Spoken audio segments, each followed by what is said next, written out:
Um, yeah, I mean, I've used Mike stuff, and I've used all the different drill draw type of softwares, and I think it's great. And I think, now that we've implemented this, Mike will probably know the numbers, but I can't remember off the top of my head how many of our coaches are using it. I'm going to say at least 15 of our 30 rep coaches are using it, and I'm finding it useful as the director of coach and player development.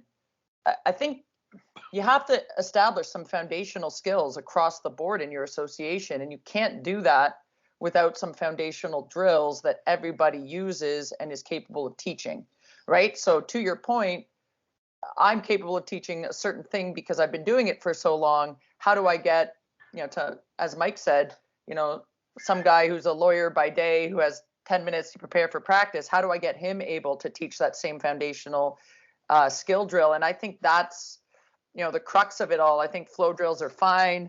I think small area games are great.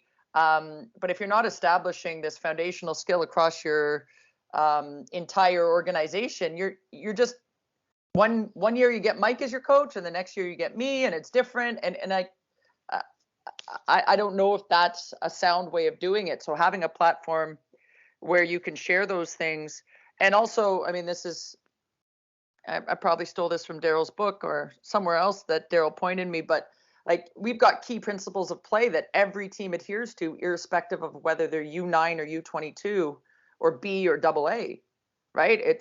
We've talked about this at length, right? On these calls: pace, poise, physicality. Those are our three principles, and every coach is expected to communicate about it and teach drills that are, relevant to those areas. And it's my job to make sure that I give them those tools, right? So, coach them. Any other drawing software allows you to do that. I think the video is powerful, but I think if you're just, like Wally said, doing a bunch of drills randomly and drawing them on a napkin, I don't think we're doing any justice to our teams. But, I wonder, and Mike might know this better than I do, in the absence of someone like myself at a hockey association who can bring it all together and establish those principles and establish those foundational drills, I don't know what the solution is, or if you're just hoping that all the coaches get on board or share the same drills. So I'd be curious to know what Mike's experience has been in terms of getting everyone to buy in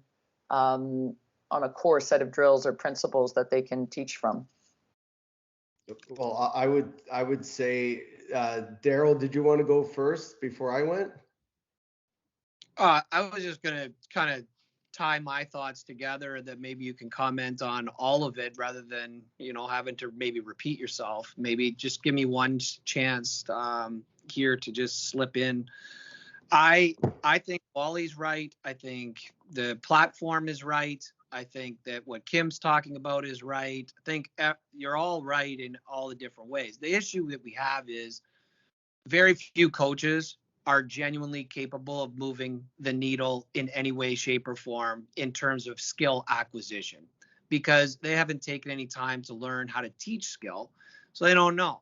So to your point, most coaches in the organizations across the country have a day job, they're working, they come home, they got to eat dinner, they have other kids that they got to worry about, they're running around.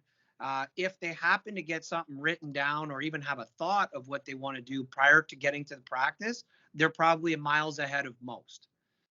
Most of these coaches are not planning ahead. That's just the reality of it.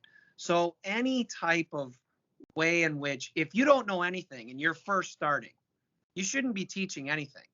You should let the game teach. So to Wally's point, let them play. Find a bunch of games, let them play. That's a great thing. Then you move to a platform like what you're talking about, which is where now I have an oasis of I sit down on a Saturday morning and I just go through and I start to educate myself. Because what your drills, in my mind, the best part of your drills in any platform, I've never seen a platform, but I know these types of platforms, and I think the best value is an interested coach can learn about drill design and learn about how to teach through those types of platforms. They say, okay, like, how do you set this up? Because they don't know. So then they start to figure out, okay, how many guys are in that line? And then, oh, I didn't even realize like you could get 2 guys going in this drill. Okay, that's interesting. So they start to piece this thing together. So inadvertently, or in my mind, where these platforms have a real chance to take off is where it's not inadvertent, it's actually fully expressed coach development, where you're taking them through the process. Hey, if you've only been coaching for 1 year, this is where you need to be. If you've coached for a few years and you're just starting to now like, hey, I can start to teach some drills. Yeah, this is kind of where you need to be. And you can educate them. And then finally you can get up to where, hey, like these kids need to think, and you can influence the way they think. You can influence the way they move. And now you're at a level where you can get into some higher level stuff. I think that those are where those platforms are. But where the real metal meets the road is what Kim's talking about, where you have a director who's doing just that, directing and saying, hey, they're the expert in the platform or the way in which they want their teams to play. They have a vision for what's going on, and they're trying to get their coaches to create as much impact as they can for their skill set. The top and the bottom of it, I would say, and this is going to sound terrible, but I think it's true, upwards of 80% of coaches who coach, the kids are at a higher level of playing ability than their ability to coach and influence coach. They can't influence skill at a rate that's faster than the kids that they're coaching's ability. I think the number is extremely high of that thing. And that's what Wally said. He goes, watches, and he sees these coaches doing drills that either don't make sense or they're inappropriate or they were stolen without understanding of progression and all that sort of stuff.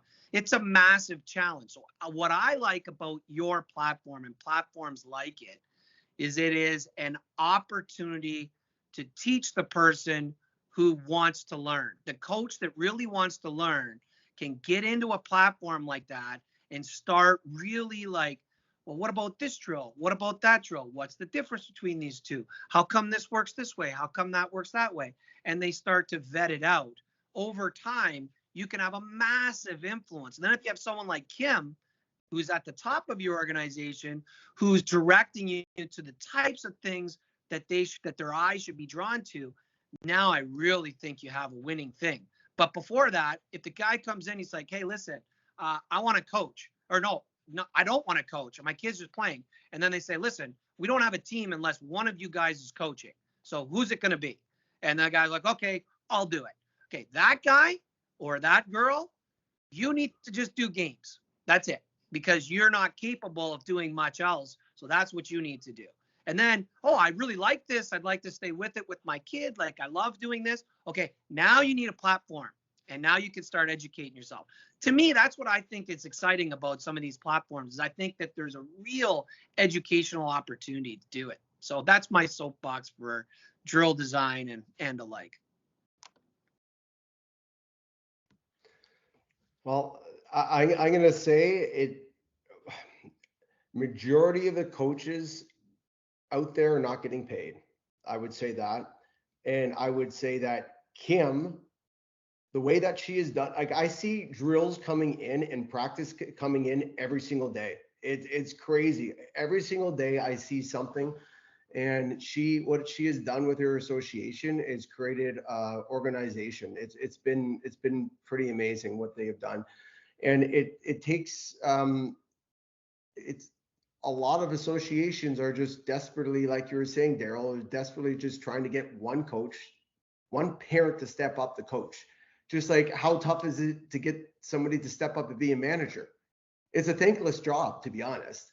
And there's so much time and effort that is it's easy to stand up on the bench, right? Easy to show up the game and come up with a lineup. Easy to go and stand on the bench and start barking out orders, right? It's very tough to go and get on that. It's emotionally draining every single time you get on for practice, especially for somebody that doesn't completely know what they're doing. And one of the longest things, if you're a half decent coach, is coming up with a practice plan. That's probably one of the toughest things every day. And a lot of coaches don't realize that you don't have to come up with a magical, like crazy different practice every single time. you could reuse drills, because I'm going to say after your players do it one drill for one practice, the second time they do it, they're gonna master it, just like you said, Wally. But after that, you got to evolve that drill, and you just got to go the next step up and change a couple of things so it makes it that they're not being robotic. So what we have found with the associations are they need a Kim. They need somebody that is basically putting in structure amongst the association. Burlington Eagles, another crazy amazing. Corey Locke there is just epic. He even does a monthly meeting, and they even get together. He does on ice sessions with the coaches to walk through. I guess Darryl didn't like what I was saying. Walk through the skills. Like he's showing the coaches how to teach it, because a lot of coaches have no idea, and it basically it's supply and demand, right? Like, hey, we need coaches, right, within our association. So if not, hey, you know what, you want to do this, all you have to do is take a weekend course, right? And yeah, from what I'm understanding, that weekend course is going into, I guess they're splitting it up, so it's going to be like over 3 weeks of courses. I'm like, oh my God, I'm going to say no coach is going to want to do that. Get a weekend course, get it out of the way, and see you later, right? But there's only a select few people like Benelli and Kim that are evolving their game as well.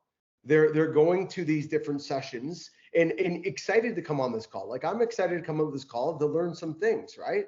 Because I'm always looking about improving, but I'm going to say the average coach is not going to be going and hopping on these types of calls, because it's almost like the NHL.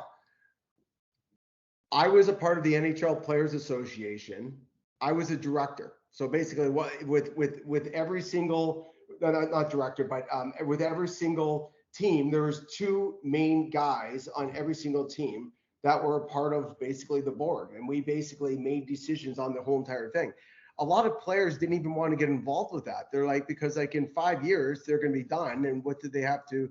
These things that are in place didn't really mean anything to them. So they're just like, oh, whatever, I'm not going to be involved. It was impossible getting.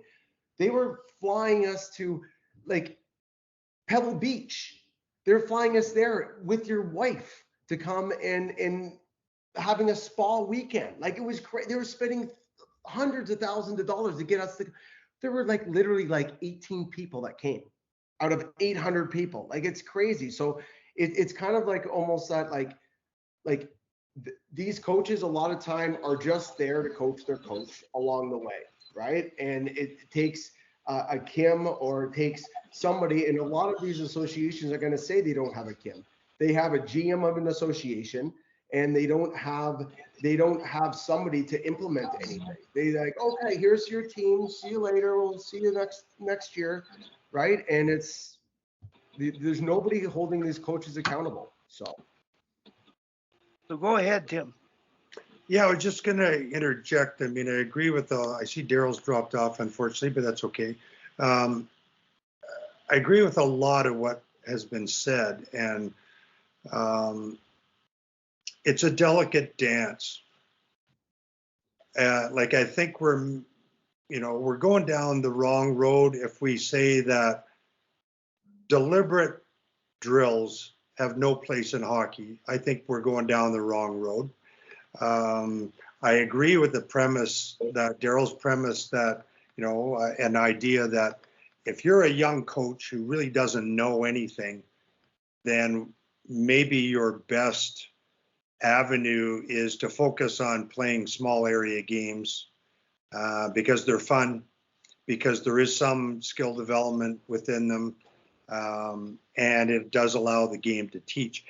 Like, with a lot of things, and I've said it a million times before, for me, there's just no black and white in hockey where this is the way it should be, that is the way it should be.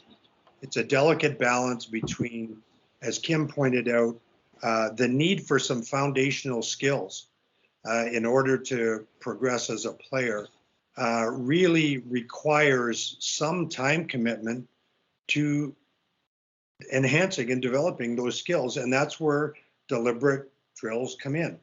And, I think we have to be careful in saying, which is what we sometimes seem to be saying is, really, are we saying that deliberate skill drills are of no benefit unless they're supervised by an expert? I would disagree with that statement. I would say a young coach using Mike's website or using Tom's website that pulls out some skill development drills can use them on his young team, even if he or she, the coach, has no expertise to actually help the players. But the players actually just doing the drills are going to get something out of it physically in terms of their development. So I think we have to be careful in saying that you can't go this way, you must go that way. It's a blend of everything. The thinking drills, the small area games, the skill development, and even some deliberate drills to learn about patterns and everything in hockey. They're all applicable and they all have a place, but it's all about the balance. So there's a lot said there, but.